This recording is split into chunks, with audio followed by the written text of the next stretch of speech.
Koto, Mārewa Glover here again. Hi guys, I'm just deconstructing the amendment to the Smokefree Environments Act, which is called the Smokefree Environments and Regulated Products Vaping Amendment Bill.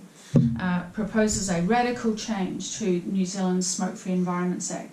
Now this time I want to talk about another one of the things that we thought was a good win in here, and that was that they're not proposing to impose any excise tax on vaping products. They talk about keeping the price differential so that switching to vaping is more attractive than continuing to smoke.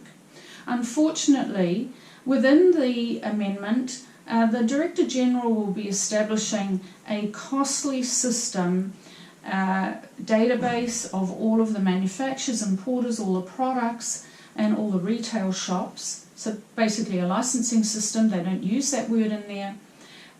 Then there's also a very costly system of monitoring and enforcement. So he has all power to appoint however many enforcement officers, and that they will be conducting controlled purchase operations on retailers throughout the country. There were all, as I said in a previous video, a lot of application fees, and he can, at whim, he can set levies on manufacturers and importers. There's all the fees for the retailers as well.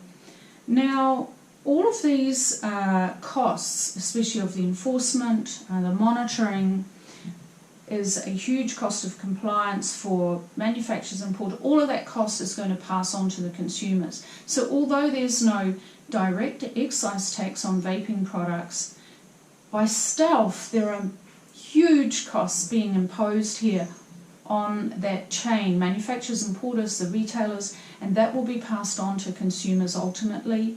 And it's also a way that the Director General can continue to increase the price of the products without actually increasing the excise tax on tobacco or introducing that on vaping products as well.